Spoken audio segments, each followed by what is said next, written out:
जो हम लोगों का जो कॉन्स्टिट्यूशंस बना, ठीक है, तो बनने का एक इवोल्यूशन प्रोसेस होगा ना, एक दिन में तो नहीं बनेगा कॉन्स्टिट्यूशंस। तो एक इवोल्यूशन जो प्रोसेस है वही आज हम इस क्लास में समझेंगे। जैसे ये नहीं कि एक एक आर्टिकल में क्या था, ठीक है, उसका पॉइंट क्या था, क्या क्या बना था, वो चीज़ नहीं, सिर्फ पहले कंसेप्ट समझेंगे, ठीक है। कंसेप्ट अगर समझ में आ जाएगा तो फिर क्या होगा, वो जब पढ़ोगे तो वो तो बुक्स में हर चीज़ लिखा हुआ रहता है, ठीक है, लेकिन सबसे इंपॉर्टेंट क्या चीज़ है, कंसेप्ट समझना। कंसेप्ट अगर समझोगे तो बुक से जब पढ़ोगे तो वो क्लैरिटी आ ही जाएगा। लेकिन मैं एक एक करके नहीं बताऊंगा कि इसमें क्या हुआ था, इसमें क्या हुआ था, मैं सिर्फ कंसेप्ट समझाऊंगा कि कैसे इवोल्यूशन कैसे हुआ, ठीक है, आर्टिकल का डेवलपमेंट कैसे हुआ, और जो एक्ट आया, ठीक है, उस एक्ट के हिसाब से कैसे हम लोगों का कॉन्स्टिट्यूशन थोड़ा थोड़ा करके बनने लगा, ठीक है। तो अगर फर्स्ट हम लोग बात करें हिस्ट्रिकल बैकग्राउंड का, कॉन्स्टिट्यूशन का हिस्ट्रिकल जो बैकग्राउंड है, ठीक है, तो उनमें से पहला जो आर्टिकल आया था कब आया था, 1773 में रेगुलेटिंग एक्ट आया था फर्स्ट, ठीक है। उसमें क्या चीज़, पहला तो ये चीज़ इंश्योर कर दिए थे ब्रिटिश गवर्नमेंट ने कि इंडिया में हम लोग ऑफिशियली आ चुके थे, मतलब इंडिया में हम लोग ऑफिशियली अब रूल करना शुरू कर दिए, इसका ये इंडिकेशन था। क्योंकि इससे पहले ब्रिटिश लोग इंडिया में तो थे, ठीक है, इंडिया का जो रेगुलेशन सिस्टम है उनको तो इन्फ्लुएंस कर ही रहे थे, लेकिन ऑफिशियली नहीं कर रहे थे, ठीक है। बैकग्राउंड साउंड आ रहा है आप लोगों का, तो म्यूट कर दीजिए, जब बोलना होगा तब फिर वो मतलब अनम्यूट करके बोलना है, ठीक है।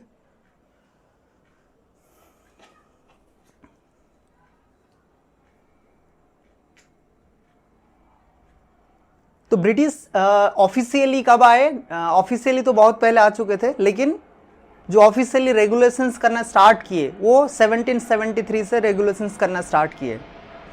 उससे पहले रेगुलेशंस तो कर रहे थे लेकिन ऑफिशियली नहीं कर रहे थे। तो रेगुलेटिंग एक्ट जब आया 1773 का रेगुलेटिंग एक्ट, तब क्या हुआ, उन लोगों ने बहुत सारे चीज़, रूल ऑफ लॉ, जो इंडिया में पहले रूल ऑफ लॉ था नहीं, वो इम्प्लीमेंट करना स्टार्ट किया, ठीक है।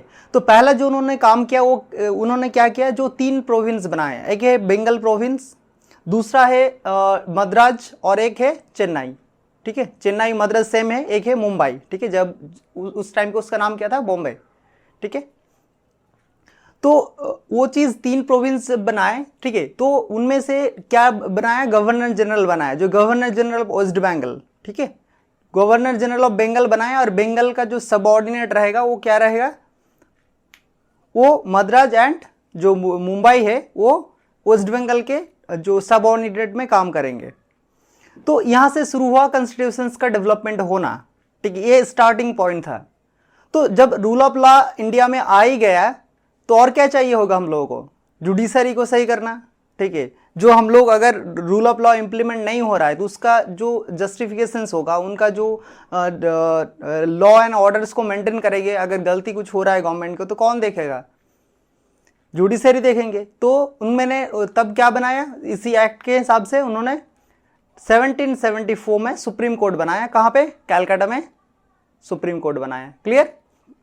तो पहला चीज तो उन्होंने एक काम किया कि रूल ऑफ लॉ को इंडिया में ला दिया, ठीक है, जुडिशरी सिस्टम इंडिया में इंप्लीमेंट्स हो गया, ठीक है। तो ये चीज क्या था, ब्रिटिश के तरफ से एक ऑफिशियली रिकॉग्नाइज था इंडिया में कि वो लोग पॉलिटिकली अब रूल कर रहे थे, अब तो इन्फ्लुएंस कर रहे थे, लेकिन अभी जो पॉलिटिकली एक रूलिंग स्टेबल्स हो गया रेगुलेटिंग एक्ट 1773 के हिसाब से, ठीक है। उसके बाद और भी बहुत सारे डेवलपमेंट स्टार्ट किए। उसके बाद जब डेवलपमेंट किए तो जो पहले गवर्नर जनरल थे, ठीक है, गवर्नर जनरल क्या है, रूल कर रहे थे, तो उनको पहले 2 पार्ट में डिवाइडेड कर दिया, ठीक है। एक बोर्ड ऑफ कंट्रोल बनाया, ठीक है। अगर हम लोग पीट्स इंडिया देखें तो पीट्स इंडिया एक्ट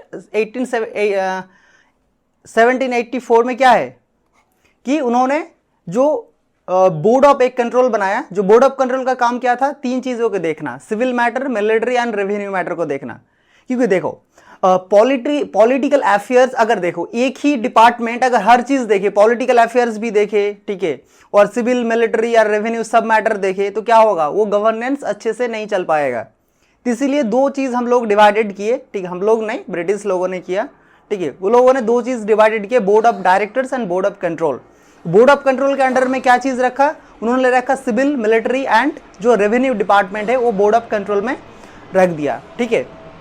फिर उन्होंने क्या किया, जो गवर्नर जनरल था, ठीक है, गवर्नर जनरल को थोड़ा पावरफुल बनाया ताकि वो और भी सही से रेगुलेट कर पाए, ठीक है। जो बाकी सबऑर्डिनेट गवर्नर थे उनका, जो मद्रास या मुंबई का जो सबऑर्डिनेट गवर्नर थे उनको उनसे और भी जो इंडियन गवर्नर जनरल है उनको और भी पावरफुल बनाया, ठीक है। और एक्चुअली यहाँ तक जब पीटरसन एक्ट 1884 हो चुका था तब तक इंडिया में ब्रिटिश सही से स्टेबल्स हो चुके थे। इससे पहले क्या हो गया, पहले नीच सीट हुआ था, लेकिन पीटरसन एक्ट 1784 जब लेके आए उसके बाद से ब्रिटिश का जो यहाँ पे मतलब इम्पोर्टेंस है, जो उनका जो स्टेबल्समेंट है, जैसे एक चीज़ होता है ना, कहीं भी जगह जाके अगर तुम कोई भी चीज़ रूल करने की कोशिश करते हो तो एक दिन में तुम्हारा कंट्रोल में सब चीज़ नहीं आता है, ठीक है। वो कंट्रोल आने में टाइम लगता है। तो ब्रिटिश 1884 आते आते उनका कंट्रोल में बहुत सारे चीज़ आ गए थे। इसके बाद और भी बहुत सारे एक्ट आए, जैसे 1793 का चार्टर एक्ट आया, ठीक है, 1813 का एक्ट आया। तो वहाँ पे बहुत सारी चीज़, जैसे कमर्शियल मैटर को उन लोगों ने बहुत सारे चीज़ें चेंजेस किए, जैसे जो चाइना का जो बिजनेस में मोनोपोली एंड था, ठीक है, एंडेड किए। 1813 का जो चार्टर एक्ट लाया वो जो पीट्स इंडिया एक्ट है ना, उन्हीं का कंटिन्यू करते हुए वो सब चीज़ उन्होंने बहुत सारी चीज़ डेवलपमेंट की है, ठीक है। तो यहाँ तक ब्रिटिश ने इंडिया में बेसिक चीज कंप्लीट कर चुके थे। पहला तो उन्होंने इंडिया में आके पहला रूल ऑफ लॉ को स्टेबल किया, और फिर रूल ऑफ लॉ के थोड़ा कंट्रोल बढ़ाने के लिए और भी अच्छे से एडमिनिस्ट्रेशन करने के लिए बोर्ड ऑफ कंट्रोल अलग से बनाया, बोर्ड ऑफ डायरेक्टर अलग से बनाया, ताकि पॉलिटिकल अफेयर्स एंड जो civil military and revenue affairs है उनको अलग से डिवाइडेड करके सही से एडमिनिस्ट्रेशन कर पाए। क्योंकि इंडिया में पहले कभी भी ऐसे रूल ऑफ लॉ से एडमिनिस्ट्रेशन नहीं हुआ है, तो कब कैसे चलेगा, कौन सा चीज यहाँ पे काम करेगा, कौन सा नहीं करेगा, ये चीज पहले टेस्ट करके देखना होता है, पहले इंप्लीमेंट करना होता है। अगर सही से चलता है तभी ये चीज को हम लोग आगे बढ़ाते हैं, ठीक है। उसके बाद अगर ये चीज थोड़ा हम लोग आगे जाए तो 1833 तक चार्टर एक्ट हम लोगों का आ चुका था, ठीक है, चार्टर एक्ट 1883।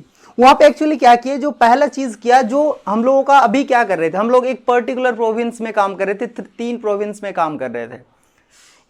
एक तो बंगाल हो गया, दूसरा आपका मुंबई हो गया और मद्रास हो गया। अभी जो चार्टर एक्ट 1833 वहां पे क्या कर दिया, जो बंगाल प्रोविंस था, सबसे पावरफुल था, इसी का सबऑर्डिनेट में थे, इनको चेंज करके जो गवर्नर जनरल का पोस्ट क्या था, गवर्नर जनरल ऑफ बंगाल, इनको क्या बना दिया, गवर्नर जनरल ऑफ इंडिया बना दिया। तो एक चीज होता है ना कि उनका पावर थोड़ा थोड़ा बढ़ रहा है, ब्रिटिश इंडिया का जो इन्फ्लुएंस है और भी स्ट्रांग होते जा रहा है। तो उनका यहाँ से जो एडमिनिस्ट्रेशन का जो सिस्टम है, ठीक है, रूल ऑफ लॉ क्या होगा, कैसे एग्जीक्यूटिव काम करेंगे, हर चीज थोड़ा थोड़ा करके बन रहा है यहाँ से। तो ये जो फेज है, ये हम लोगों का फेज है, क्या है, ये इंडिया का जो कॉन्स्टिट्यूशन का बनने का जो फेज है यहीं से शुरू होता है ना, कि 1783 में रूल ऑफ लॉ स्टार्ट हुआ, और वो थोड़ा थोड़ा करके बढ़ते गए, ब्रिटिश लोग थोड़ा थोड़ा करके कंट्रोल बढ़ाते गए और थोड़ा एडजस्ट करते रहे कि कैसे यहाँ पे अगर हम लोग एडमिनिस्ट्रेशन करें तो कैसे पॉसिबल होगा। अगर देखिए ब्रिटिश के बारे में, ब्रिटिश क्या है, वो तो बहुत पहले से डेमोक्रेसी पार्लियामेंट में चल रहा है। मतलब ब्रिटिश लगभग 800 साल पुराना पार्लियामेंट्री डेमोक्रेसी चल रहा है। हम लोगों का डेमोक्रेसी कितने साल पुराना है, 70 साल पहले तो हम लोगों को इंडिपेंडेंस मिला, और उससे पहले ब्रिटिश 150 साल या 200 साल वो लोग यहाँ पे रूल किए, ठीक है।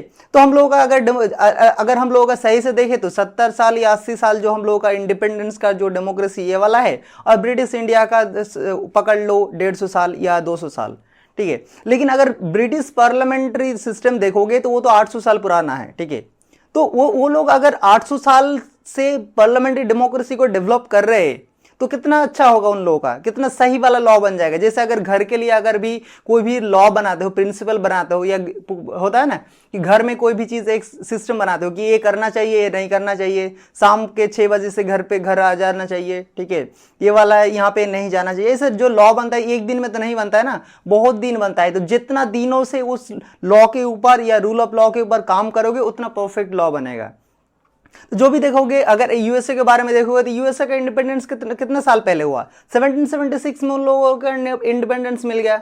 तो उसके बाद उन्होंने डेमोक्रेसी के ऊपर काम किया, तभी उन लोगों का मैच्योर डेमोक्रेसी बन गया है। लेकिन हम लोगों का डेमोक्रेसी ज़्यादा पुराना नहीं है, ठीक है, नया डेमोक्रेसी है, न्यू डेमोक्रेसी। तो हम लोग भी थोड़ा थोड़ा करके मैच्योरिटी कर रहे हैं। तो हम लोग अभी आज जो देख रहे हैं वो इवोल्यूशन देख रहे हैं। हम लोगों का जो कॉन्स्टिट्यूशन है, ठीक है, वो बनना शुरू कहाँ से हुआ? एक्चुअली शुरू तो कॉन्स्टिट्यूशन असेंबली ने किया, लेकिन वो जो कॉन्स्टिट्यूशन असेंबली ने जो चीज अपनाया था, वो ब्रिटिश इंडिया का जो भी एक्ट बना था उसी में से जो चीज उस टाइम के हिसाब से फिट बैठता, हम लोगों को इंडिया के जनता के लिए जो चीज फिट बैठता, उसी चीजों को अडॉप्ट किया और उसी चीजों को कॉन्स्टिट्यूशन में डाल दिया।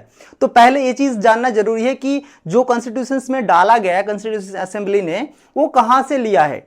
तो जो ब्रिटिश ने यहाँ पे रूल किया है तो उन्होंने कुछ लॉ बनाया होगा ना, उसी लॉ से लिया हुआ है। जैसे सबसे ज्यादा अगर हम लोग देखें कॉन्स्टिट्यूशन में, सबसे ज्यादा अगर कोई भी आर्टिकल से, तो कहां से लिया गया है? गवर्नमेंट ऑफ इंडिया एक्ट 1935 से लिया गया है।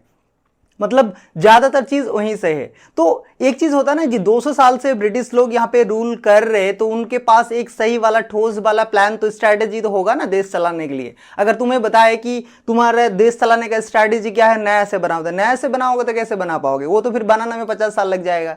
तो हम लोगों को इमीडिएटली देश चलाना था ना, इसलिए हम लोग क्या किए, पहले 1935 का जो गवर्नमेंट एक्ट है वहां से ज्यादातर चीज बोरो कर लिए, और बाकी जितने सारे वर्ल्ड के अच्छे अच्छे कंट्री थे जो सही डेमोक्रेसी से, ठीक है, जो क्लीन डेमोक्रेसी से रन कर रहे थे, वहां से कुछ जो चीज हम लोगों को अच्छा लगा वो चीज भी हम लोगों ने ले लिया। लेकिन हम लोगों ने क्या और क्या चीज रखा? इसको फ्लेक्सिबल रखा, कि ऐसा नहीं कि हमने जो चीज कॉन्स्टिट्यूशन में डाल दिया सिर्फ वही चीज रह जाएगा। हम लोगों ने ऑप्शंस रख दिया कि अगर कोई भी चीज टाइम के हिसाब से कॉन्स्टिट्यूशन में इरिलेवेंट होगा टाइम के हिसाब से, तो हम लोग उसको अमेंड करके अपडेट कर सकते हैं। ऐसा नहीं कि मतलब जल्दबाजी में कॉन्स्टिट्यूशन बना दिया और खराब कॉन्स्टिट्यूशन बन गया तो फिर जिंदगी भर हम लोग इंडिया मतलब गलत डायरेक्शन में चलेंगे, ऐसा नहीं। पहले क्या होगा, हम लोग जल्दबाजी में कॉन्स्टिट्यूशन से यहाँ से बोरो किए, यहाँ से गवर्नमेंट एक्ट 1935 से ले लिए, लेकिन उनको फिर हम लोगों ने फ्लेक्सिबल रखा ताकि फ्यूचर्स के टाइम में अगर कुछ भी चीज इरेलेवेंट रहेगा या टेक्नोलॉजी डेवलप हो रहा है, टेक्नोलॉजी के डेवलपमेंट के हिसाब से हम लोगों को चेंज करना पड़ेगा, तो वो भी हम लोग चेंज करने के लिए कॉन्स्टिट्यूशंस का थोड़ा फ्लेक्सिबल रखा, ताकि हम लोग उनको और भी सोसाइटी के लिए रिलेवेंट लॉ बना सके, ताकि जो जनता है वो सही से गवर्न हो पाए और गवर्नमेंट सही से चल पाए। ठीक है, ये तो हम लोग अभी तक कॉन्स्टिट्यूशंस डेवलप हो गया कि अभी इंडिया जो बंगाल था, ठीक है, बंगाल का गवर्नर था, वो गवर्नर कहां का बन गया? गवर्नर जनरल ऑफ इंडिया बन गया, जो चार्टर एक्ट 1833 तक आते आते। और एक चीज अच्छा किया ब्रिटिश ने कि हम लोगों का जो स्लेवरी रूल्स है, जैसे होता है ना, स्लेव होते थे, स्लेव मतलब जैसे हिस्ट्री में पढ़े होंगे कि सबको क्या होता है, बेचते थे ना, पैसा दे के बेच दिए, जिंदगी भर वो स्लेव रहेंगे उनका, ठीक है। तो स्लेवरी जो हम लोगों का कंसेप्ट था इंडिया में, उनको एवोलिश कर दिया कि अब भी कोई भी स्लेव नहीं रहेगा। मतलब ऐसा नहीं कि वो मेरा स्लेव है, मैं उसको खरीद लिया हूं तो जिंदगी भर वो मेरे लिए काम करेगा। कोई भी पर्सन किसी का स्लेव नहीं होगा, तुम उसको पैसा दे खरीदो, मतलब ये करो, वो कोई मतलब मायने नहीं रखता है, कोई भी स्लेव नहीं रहेगा, तुम किसी को बाउंड नहीं कर सकते हो स्लेव बनने के लिए, ठीक है। उसके बाद इन्होंने और एक चीज किया कि और भी डेवलप करने के लिए executive power and legislative power को थोड़ा डिफरेंस बना दिए। जैसे क्या किए, पहले क्या है, बोर्ड ऑफ कंट्रोल बनाया और बोर्ड ऑफ डायरेक्टर बनाया, ठीक है। Political affairs and revenue and military and अगर मिलिट्री एंड जो हम लोगों का जो सिविल अफेयर्स है उनको अलग बनाने के लिए। और चार्टर एक्ट 1853 मतलब 1853 आते आते अब तक इतना तक कर चुके थे कि पावर को थोड़ा सेपरेशन करने लगा, ठीक है, executive power and legislative power. मतलब जैसे होगा कि जो भी इलेक्टेड होगा, सिर्फ अगर जैसे अभी क्या हो रहा है हम लोगों का, एग्जीक्यूशंस मतलब क्या होता है, एग्जीक्यूटिव मतलब क्या, जो मिनिस्टर होता है, प्राइम मिनिस्टर होता है, ठीक है। और लेजिस्लेटर मतलब जो इलेक्शंस होके एमपी होते हैं, जो हम लोग रिप्रेजेंटेटिव भेजते। तो ये दोनों का पावर अलग हो गया। कौन सा चार्टर एक्ट के हिसाब से? 53 चार्टर एक्ट है, वहां तक आते आते इतना सारा डिविजन्स हो चुका था, ठीक है। और एक चीज कर चुके थे कि 1853 में और एक अच्छी चीज की थे, जो सिविल सर्विस एग्जाम का जो सिस्टम है वो स्टार्ट कर चुके थे, जो ओपन सिविल सर्विस का एग्जाम है। ठीक है, जैसे अगर देश को गवर्न करना है तो सिर्फ मिनिस्टर लोग गवर्न नहीं कर सकते ना, उनके लिए क्या चाहिए, ब्यूरोक्रेट चाहिए। देश को ब्यूरोक्रेट चाहिए, तभी तो देश सही से गवर्न करेगा। हर जगह मिनिस्टर या जो एमएलए होगा वो तो नहीं जा सकता है, या जो रिप्रेजेंटेटिव है वो, या सेक्रेटरी जो है, या गवर्नर जनरल काउंसिल का जो मेंबर है, हर जगह तो जाके गवर्न नहीं करेंगे ना। छोटे एरिया उनके लिए ऑफिसर्स चाहिए, तो ऑफिसर्स चाहिए तो कोई एक चीज प्रोसेस होगा ताकि सही से ऑफिसर्स आए। इसके लिए हम लोग competitions for the civil service exam, जो हम लोगों का भी Union Public Service Commission CSC civil service examinations, जो हम लोग आईएएस आईपीएस बनते हैं, वो चीज़ 1853 में वो चीज़ ओपन कर दिए थे। ठीक है, और एक चीज़ क्या किए थे यहाँ पे कि जैसे ब्रिटिश लोग इंडिया में आके रूल तो कर रहे हैं, लेकिन वो तो ब्रिटिश से है ना, वो तो ब्रिटेन से आए हैं ना, तो वो इंडिया के बारे में तो उतना नहीं पता है उनको कि इंडिया के लोगों को क्या चाहिए। लोगों के हिसाब से लॉ अगर बनाना है, लोगों के हिसाब से अगर कॉन्स्टिट्यूशंस बनाना है, तो इधर यहाँ का मतलब इस एरिया का, इंडिया का तो रिप्रेजेंटेटिव चाहिए होगा ना, जो आके हम लोगों को बताएगा कि यहाँ पे एक्चुअली में क्या करना चाहिए।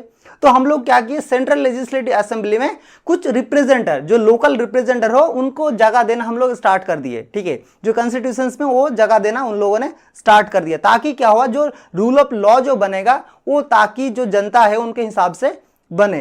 ठीक है, तो थोड़ा लोकल रिप्रेजेंटेशन जो है वो थोड़ा बढ़ने लगा, जो चार्टर एक्ट 1853 से 3 के बाद से। ठीक है, 1853 हो गया तो कितने साल हो गए, बहुत मतलब 75 ईयर अप्रोक्सीमेटली हो गया अभी। मतलब जो रेगुलेटिंग एक्ट स्टार्ट हुआ 1773 से 75 ईयर्स प्लस हो गया।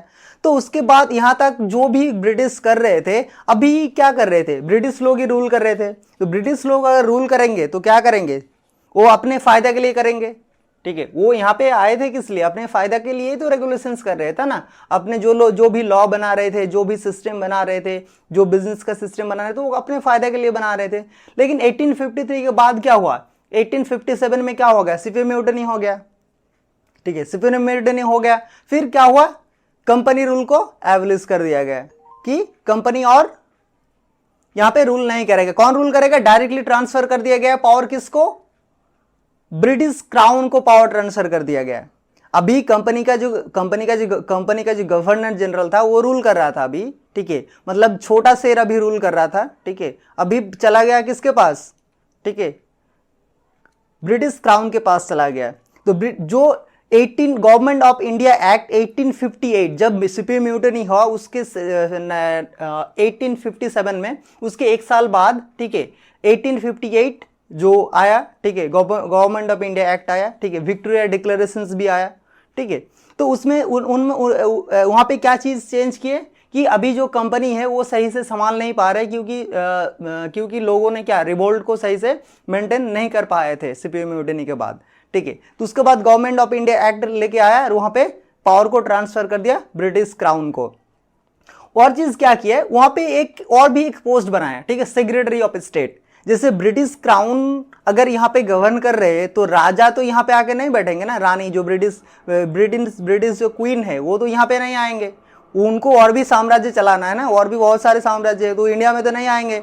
तो उनके बीच का जो रिलेशन है, मतलब इंडिया को कैसे रूल करेंगे यहाँ पे ना आके, तो उसके लिए उन्होंने क्या भेजा, सेक्रेटरी ऑफ स्टेट भेजा, जो उनको हेल्प करेगा इंडिया का अफेयर्स को समझने में। और इंडिया का जो भी चीज़ उनके सेक्रेटरी ऑफ स्टेट के मतलब जो सेक्रेटरी ऑफ स्टेट उन्होंने भेजा, वो लोग यहाँ पे रहेंगे और वो लोग उनके हिसाब से काम करेंगे।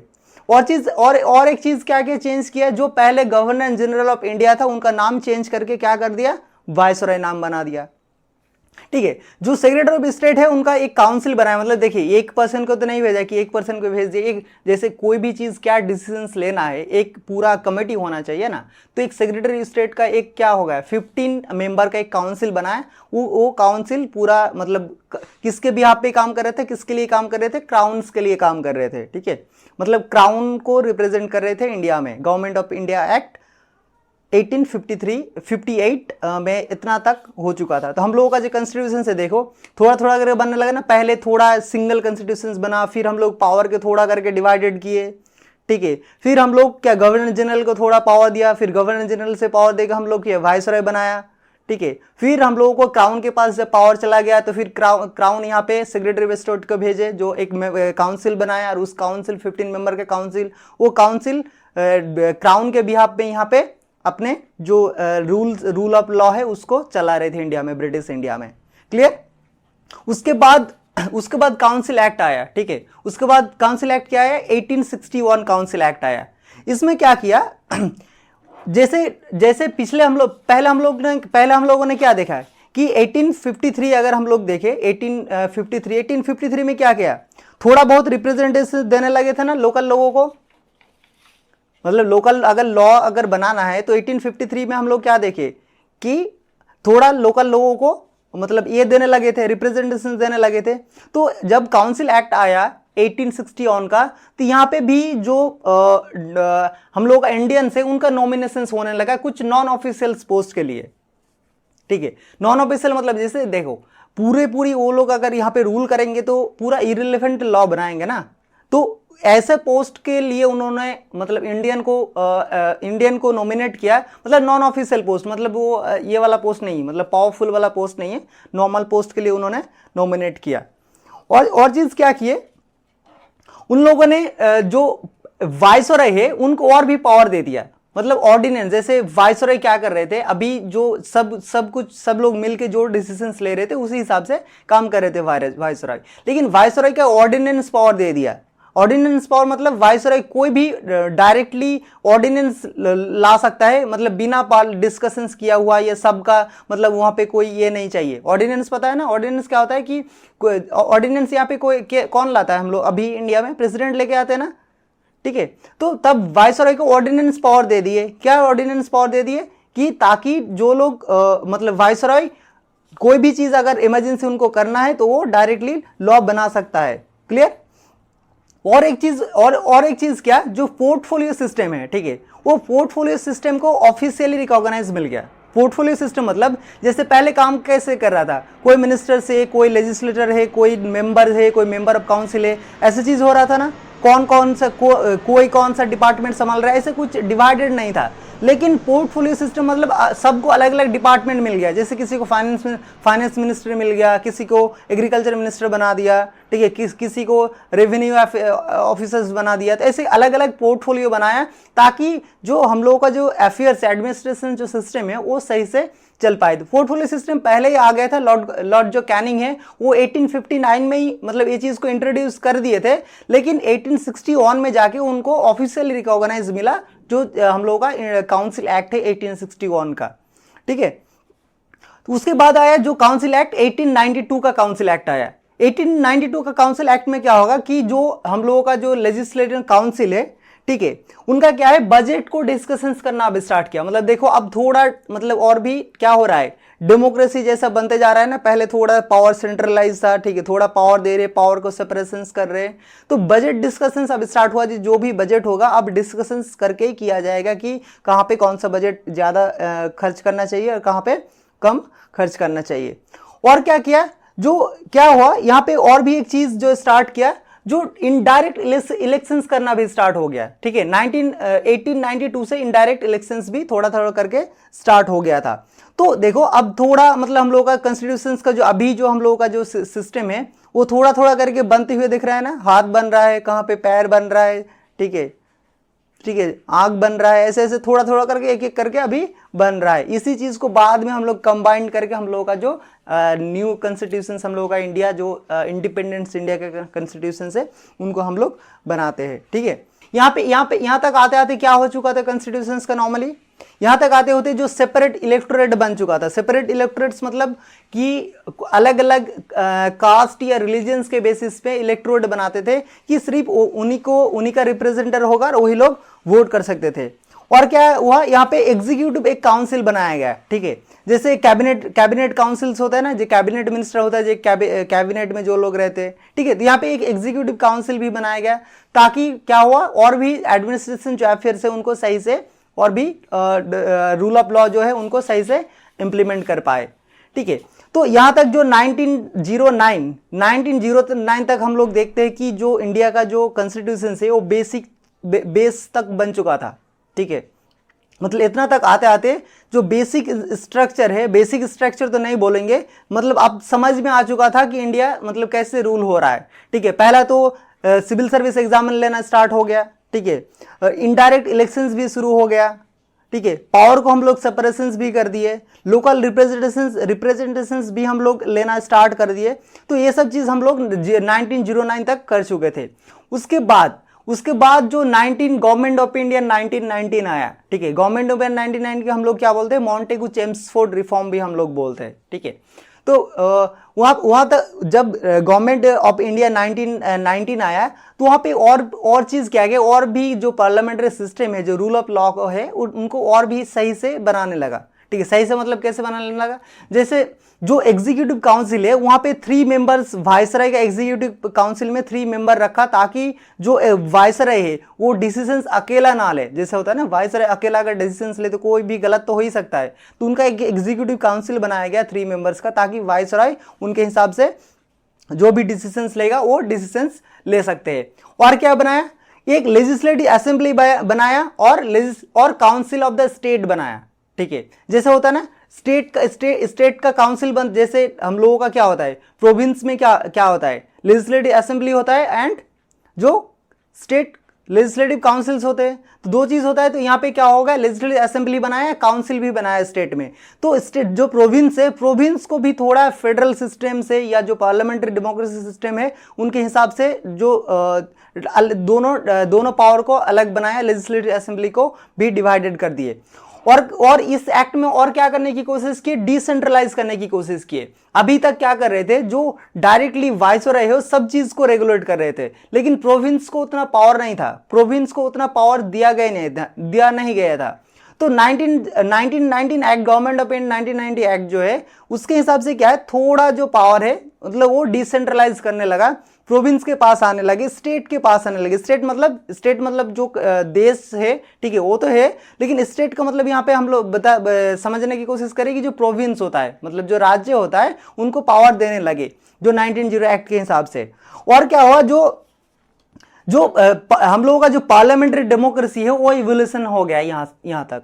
ठीक है, यहाँ तक जो भी हम लोगों का भी कॉन्स्टिट्यूशन में है, ठीक है, जो भी हम जैसे हम लोग कर रहे हैं अभी थोड़ा थोड़ा करके, जैसे हम लोग काउंसिल्स पढ़ रहे हैं, राज्यसभा लोकसभा, तो एक एक करके थोड़ा थोड़ा चीज करके बनने लगा। तो 1919 एक्ट तक ये चीज तो बन चुका था कि हम लोगों का जो पार्लियामेंट्री डेमोक्रेसी का जो बेसिक सिस्टम है वो चीज बन चुका था। फिर उसके बाद क्या आया, साइमन कमीशन आया 1919 एक्ट में, हिस्ट्री में पढ़े थे ना जी, 1990 एक्ट के बाद वो चीज रिफॉर्म करने वाले थे 10 साल बाद। फिर उसको रिव्यू करने के लिए कौन आया, साइमन कमीशन आया। साइमन कमीशन एक रिपोर्ट बनाया। साइमन कमीशन ने क्या किया कि जो पार्लियामेंट्री जो रिस्पॉन्सिबिलिटी है, ठीक है, उनको रिजेक्ट कर दिया है। जो पार्लियामेंट को जो रिस्पॉन्सिबिलिटी है उन्होंने उनको रिजेक्ट कर दिया, और गवर्नमेंट जो चलेगा वो फेडरल गवर्नमेंट से चलेगा। तो ये सब चीज क्या है, साइमन कमीशन ने रिकमेंडेड किया।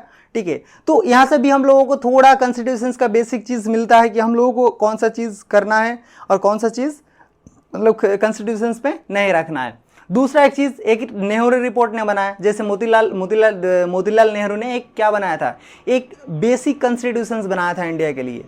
जैसे हम लोगों को क्या चाहिए था, पूर्ण स्वराज चाहिए था ना। तो पूर्ण स्वराज अगर लेना है तो हम लोगों को कॉन्स्टिट्यूशन बनाना था ना। 1930 में हम लोग पूर्ण स्वराज डिक्लेयर कर दिए थे, इंडिपेंडेंस डिक्लेयर कर दिए थे। तो इंडिपेंडेंस अगर हम लोगों को लेना है तो कॉन्स्टिट्यूशन चाहिए, तो एक हम लोग बेसिक कॉन्स्टिट्यूशन बनाया। ठीक है, तो उनको हम लोग नेहरू रिपोर्ट के नाम से जानते हैं। किसने बनाया था, 1928 में मोतीलाल नेहरू ने बनाया था। जो जवाहरलाल नेहरू है, इनका जो फादर है मोतीलाल नेहरू, ठीक है, उन्होंने ये एक नेहरू रिपोर्ट बनाई। वहां पे क्या रखे, इंडिया को डोमिनियन स्टेटस दिया। ठीक है, और क्या रखे, जो गवर्नमेंट मतलब जो गवर्नमेंट है उनको रिस्पॉन्सिबल रखे, सेंटर एंड प्रोविंस को अलग अलग रखे। ठीक है, और क्या रखे, यूनिवर्सल एडल्ट फ्रेंचाइज रखे, ताकि कोई भी एक एडल्ट हो ताकि वो वोट दे सके। ठीक है, जो इलेक्शंस में पार्टिसिपेट ले रखे। और एक जो नया चीज आइडिया है, जो फंडामेंटल राइट का आइडिया है, लिबर्टी एंड जो फ्रीडम का। जिस हम लोग का जो फंडामेंटल राइट का जो फर्स्ट कंसेप्ट, ठीक है, वो कब आया था, नेहरू रिपोर्ट से ही आया था। तो वो वाला कंसेप्ट ही हम लोग कॉन्स्टिट्यूशंस में यूज किए, जो हम लोग का लिबर्टी एंड फ्रीडम का जो कंसेप्ट है।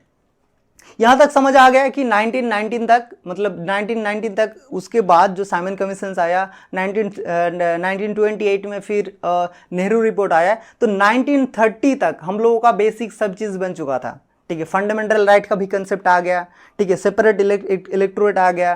ठीक है, सेंटर एंड प्रोविंस का अलग अलग आ गया। इलेक्शंस भी आ गया, इलेक्शंस का कंसेप्ट आ गया। एडल्ट फ्रेंचाइजी जो वोटिंग सिस्टम है उनका कंसेप्ट आ गया। तो एक एक करके बनते, एक एक मतलब टाइम टू टाइम एक एक चीज करके अपडेट होते होते इतना तक बन चुका था। ठीक है, उसके बाद एक फाइनल एक्ट बनता है, सबसे इंपॉर्टेंट एक्ट, वो क्या है? Government of India act 1935। ठीक है, 1935 मतलब मैंने पहले ही बताया कि जो भी चीज़ हम लोगों का कॉन्स्टिट्यूशन में अभी अडोप्टेड हम लोगों ने किया है, वो सबसे ज़्यादा कहाँ से लिया है? 1935 एक्ट से लिया है।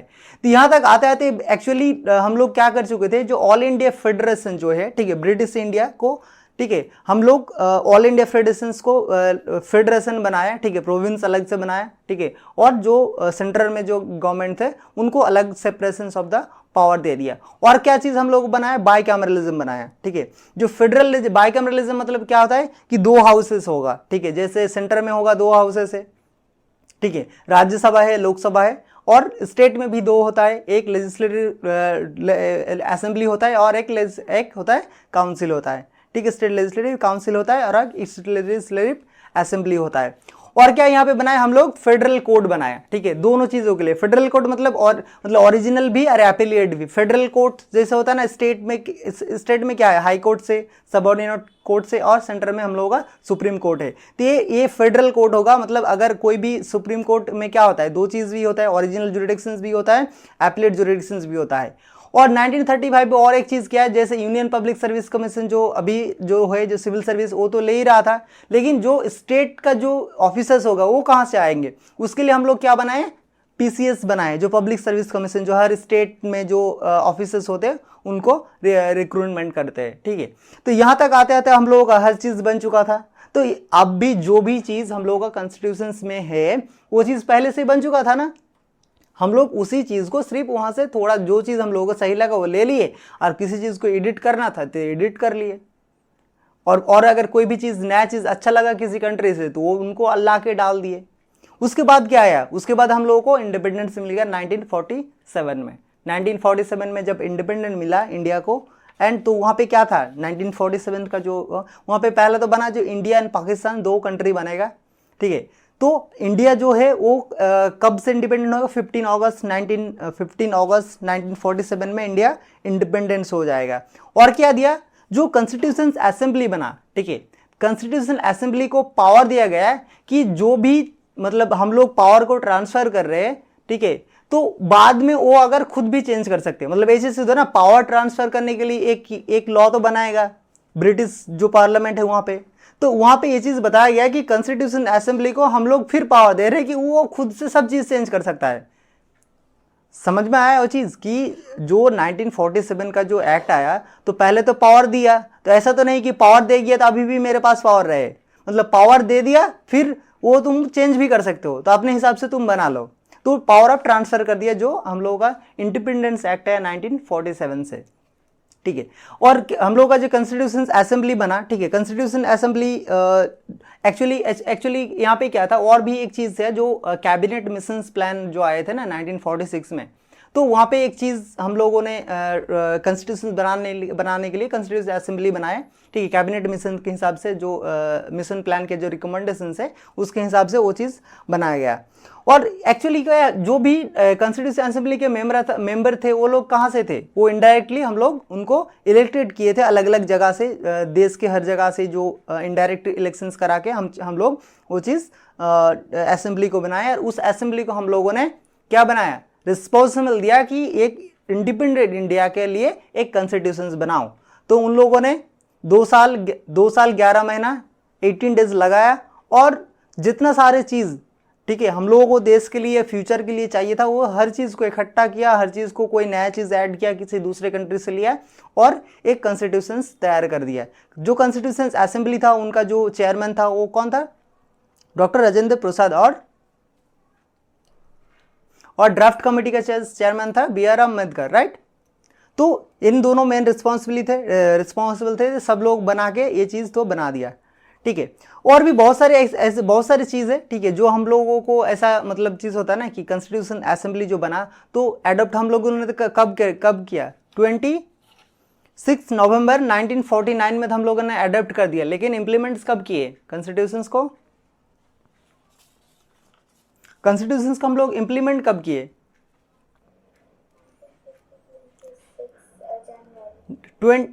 26 जनवरी 1950 तक हम लोगों ने उनको इम्प्लीमेंट कर दिया। लेकिन ऐसा नहीं कि 1950 में जाके इम्प्लीमेंट किया, 1949 जो 26 नवंबर है वहीं पे भी कुछ चीज़ जो इम्पोर्टेंट चीज़ है उसको इम्प्लीमेंट कर चुके थे, ठीक है। और उसके बाद 1950 में जाके हम लोग 26 जनवरी जो है वो उनको हम लोगों ने जो रिपब्लिक डे का डिक्लेरेशन किया और कॉन्स्टिट्यूशंस के फुल फ्लेज ही हम लोगों ने इम्प्लीमेंट कर दिया, ठीक है। और एक चीज़ जो हम लोगों का कॉन्स्टिट्यूशंस बना उनका क्या बना, एक प्रियम्बल बना, ठीक है, और फिर आर्टिकल्स बना। तो जो प्रियम्बल का जो कंसेप्ट है, जो जवाहरलाल नेहरू जब कॉन्स्टिट्यूशन असेंबली का जो फर्स्ट स्पीच दिए थे ना, जो ऑब्जेक्टिव रेजुलेशन जिसे बोलते हैं, जैसे होता है ना कोई भी मीटिंग जब स्टार्ट होता है तो एक मतलब जो चेयरमैन आता है या हेड जो होता है वो आते हैं और फिर कुछ स्पीच देते हैं, तो उसको क्या बोलते थे, ऑब्जेक्टिव रेजुलेशंस। तो वो ऑब्जेक्टिव रेजुलेशंस जो किए थे उसी को हम लोगों ने बाद में प्रियम्बल बना दिए थे, ठीक है। क्योंकि ऑब्जेक्टिव रेजुलेशंस में क्या था कि हम लोगों का जो कॉन्स्टिट्यूशन बनेगा उनका एक आइडिया तो होगा ना, तो आइडिया में क्या था कि हम लोगों का जो कॉन्स्टिट्यूशन होगा वो डेमोक्रेसी होगा, पार्लियामेंट्री डेमोक्रेसी होगा, इंडिपेंडेंट जुडिशियरी होगा, सेक्युलर होगा, ठीक है, लिबर्टी मिलेगा, फ्रीडम ऑफ स्पीच रहेगा, ठीक है। तो ये सब चीज़ जो इक्वालिटी रहेगा, फ्रेटर्निटी रहेगा, तो ये एक ऑब्जेक्टिव रेजुलेशंस में जो स्पीच था जवाहरलाल नेहरू का, तो उनका मतलब समरी बना के हम लोगों ने प्रियम्बल बना दिया। क्लियर। तो ये जो हम लोगों का कॉन्स्टिट्यूशन बना, ठीक है, ये कैसे, इसमें मेन क्या क्या चीज़ आ गया। पहला तो चीज़ जो अगर हम लोग सोचे कि हम लोगों का कॉन्स्टिट्यूशन का बेसिक अगर अंडरस्टैंडिंग करना है कॉन्स्टिट्यूशन में है क्या, तो पहला तो चीज़ क्या है, फंडामेंटल राइट है हम लोगों का कॉन्स्टिट्यूशन में, ठीक है, जो हम लोगों को एक सिक्योरिटी देता है, ठीक है, हम लोगों को एक प्रॉमिस करता है कि ये चीज़ तो आपको मैंडेटरी मिलेगा, इक्वलिटी मिलेगा, ठीक है, रिलीजियस फ्रीडम मिलेगा, फ्रीडम ऑफ स्पीच मिलेगा, ठीक है, ये सब चीज़ हम लोगों को बेसिक चीज़ अलॉट होता है गवर्नमेंट के तरफ से। दूसरा चीज़ हम लोगों को कुछ प्रॉमिस किया जाता है कि अगर गवर्नमेंट मतलब कोशिश करेगा डीपीएसपी की हिसाब से और भी सही चीज़ देने के लिए, ठीक है, एक वेलफेयर स्टेट बनाने के लिए। जो हम लोगों का इंडिया है ये क्या है, वेलफेयर स्टेट है। ऐसा नहीं कि सिर्फ जैसा होता है ना, कोई कंपनी क्या होता है, कुछ कंपनी होता है प्रॉफिटेबल, सिर्फ प्रॉफिट के लिए काम करते हैं, और जो एनजीओ मतलब नॉन प्रॉफिट ऑर्गेनाइजेशन वो क्या काम करते हैं, वेलफेयर के लिए काम करते हैं। तो हम लोगों का इंडिया जो होगा वो क्या होगा, एक वेलफेयर स्टेट होगा। वेलफेयर स्टेट मतलब कि जनता के भलाई के लिए जो करना चाहिए, ठीक है, सबके लिए जो मिलके जो सही लगेगा वही चीज़ करना चाहिए। तो एक तो बेसिक कंसेप्ट आ गया। दूसरा और एक चीज़ हम लोगों का कॉन्स्टिट्यूशन में जो है फंडामेंटल ड्यूटी, ठीक है, जो अगर कंट्री या देश हम लोगों को लिए रिस्पॉन्सिबल ले रहा है तो हमको भी कुछ करना है ना, हमको क्या करना है, फंडामेंटल ड्यूटी फुलफिल करना है। और चीज़ हम लोग का इनका जो बेसिक चीज़ है और क्या है, यहाँ पे सिंगल सिटीजन से हम लोग किसी एक कंट्री का सिटीजन बन सकते हैं, मल्टीपल कंट्री का सिटीजन नहीं बन सकते। और क्या चीज़ बनाया हम लोग, कंट्री जो है वो सेकुलर बनाया हम लोगों ने, ठीक है। और हम लोगों ने क्या रखा, जो इमरजेंसी प्रोविजंस रखा, ठीक है, जुडिशरी को हम लोगों ने इंडिपेंडेंट रखा और यूनिवर्सल एडल्ट फ्रेंचाइज रखा, ताकि कोई भी जो एडल्ट है वो वोट दे के अपना रिप्रेजेंटर चूज कर सके। और हम लोगों का जो कॉन्स्टिट्यूशन है उनको हम लोगों ने पार्लियामेंट्री डेमोक्रेसी बनाया, ठीक है। और हम लोगों ने कॉन्स्टिट्यूशन जो रिजिड है, कॉन्स्टिट्यूशन को थोड़ा रिजिड रखा एंड फ्लेक्सिबल भी रखा, ताकि कोई भी बेसिक चीज़ सब लोग आसानी से चेंज ना कर सके, और जो चीज़ चेंज करने की ज़रूरत है फ्लेक्सिबल भी थोड़ा रखा, ताकि जो चीज़ हम लोगों को रिलेवेंट है अकॉर्डिंग टू टाइम के हिसाब से जो चीज़ अपडेट करना चाहिए, ताकि उस चीज़ को हम लोग अपडेट भी कर सके, ठीक है। हम लोगों का ऐसे कॉन्स्टिट्यूशन क्या सबसे लेंथीएस्ट एंड रिटन कॉन्स्टिट्यूशन बन गया। क्लियर। तो एक कॉन्स्टिट्यूशन का फ्रेमवर्क इतना तक बन चुका था। तो एक देखो, अभी तक हम लोगों ने क्या समझा, कॉन्स्टिट्यूशन का अभी तक हम लोगों ने नहीं पढ़ा। हम लोगों ने अभी तक पढ़ा सिर्फ कि कॉन्स्टिट्यूशन बनने का जो प्रोसेस था वो क्या था, ठीक है। बनने का प्रोसेस मतलब इवोल्यूशन का प्रोसेस। ऐसा नहीं कि जो कॉन्स्टिट्यूशन असेंबली में तो कॉन्स्टिट्यूशन बना, तो वो वाला प्रोसेस नहीं। जो इवोल्यूशंस कैसे हुआ, हम लोग 1773 से जो हम लोगों का first rule of law India में आया, और उसके बाद जो गवर्नमेंट ऑफ इंडिया एक्ट में हम लोगों का पावर ट्रांसफर हुआ, उसके बाद कॉन्स्टिट्यूशन असेंबली ने जो हम लोगों का कॉन्स्टिट्यूशन बनाया, तो एक जो इंडिया का जो रूल ऑफ लॉ का इवोल्यूशन से डेवलपमेंट है वो हम लोगों ने इस चैप्टर में हम लोगों ने कंसेप्ट के हिसाब से समझ लिए, और कौन सा चीज कहाँ पे हुए थे, ठीक है, कौन सा आर्टिकल में क्या है, कौन सा आर्टिकल में क्या नहीं है, एक बेसिक चीज हम लोग अंडरस्टैंडिंग कर लिए। अगर बाकी चीज बुक से रीड करोगे तो इन्फॉर्मेशन तो पता ही चल जाएगा, ठीक है, क्योंकि इन्फॉर्मेशन हम यहाँ पे एक एक करके बताएंगे तो फिर एक क्लास बहुत ही लंबा हो जाएगा। तो मुझे एक एक करके हर आर्टिकल का एक इन्फॉर्मेशन नहीं बताना है कि यहाँ पे क्या था, यहाँ पे क्या था, ठीक है। तो हर चैप्टर में क्या करेंगे हम लोग, हर चैप्टर में हम लोग क्या करेंगे कि उनका जो बेसिक कंसेप्ट है, ठीक है, जो समझने के बाद आप खुद ही पढ़ सकते हो। जैसे अगर कोई भी चैप्टर को आप अभी पढ़ने जाओगे तो क्या होगा, थोड़ा दिक्कत आएगा। तो मैं ऐसा करूंगा कि उस चैप्टर को कंसेप्ट को, फंडामेंटल जो कंसेप्ट है उनको क्लियर कर दूंगा, ठीक है, ताकि जब खुद पढ़ने बैठो, ठीक है, बुक्स पढ़ने बैठो, ताकि सब चीज समझ में आने लगे, ठीक है। तो इतना तक क्लास में हो चुका था। तो हम लोगों को कंप्लीट करने में कितना टाइम लगा, 1 घंटा भी नहीं लगा। उससे पहले बेसिक स्ट्रक्चर और कॉन्स्टिट्यूशन हम लोगों का कंप्लीट हो चुका है, ठीक है। तो बाकी और जो कुछ चीज़ होता है कि कौन सा चीज़, जैसे हम लोगों ने बहुत सारी चीज़ कवर भी कर लिए, इसमें बहुत सारे क्वेश्चन मतलब एमसीक्यू यहाँ से जो बन सकते हैं, मतलब बहुत सारे पॉइंट तो मैंने बता दिया कि कौन सा आर्टिकल में क्या क्या चीज़ था, लेकिन और भी डिटेल में अगर जब बुक्स पढ़ोगे तो फिर एक एक चीज़ मिल जाएगा। लेकिन इवोल्यूशंस का जो स्टेप था, प्रोसेस था, वो चीज़ मैंने एक्सप्लेन कर दिया। कोई डाउट्स है? तो जब बुक्स पढ़ोगे तो फिर समझ में आ जाएगा, मतलब जहां तक मैंने पढ़ाया है यहाँ तक क्लैरिटी आ गया ना कि कॉन्स्टिट्यूशंस बना कैसे, एवोल्यूशंस कैसे हुआ, यहाँ तक कोई डाउट्स, कोई ये नहीं है। तो फिर यहीं से स्टार्ट करते हैं। फिर नेक्स्ट कल जो हम लोग स्टार्ट करेंगे वो है, ठीक है, अमेंडमेंट्स, ठीक है।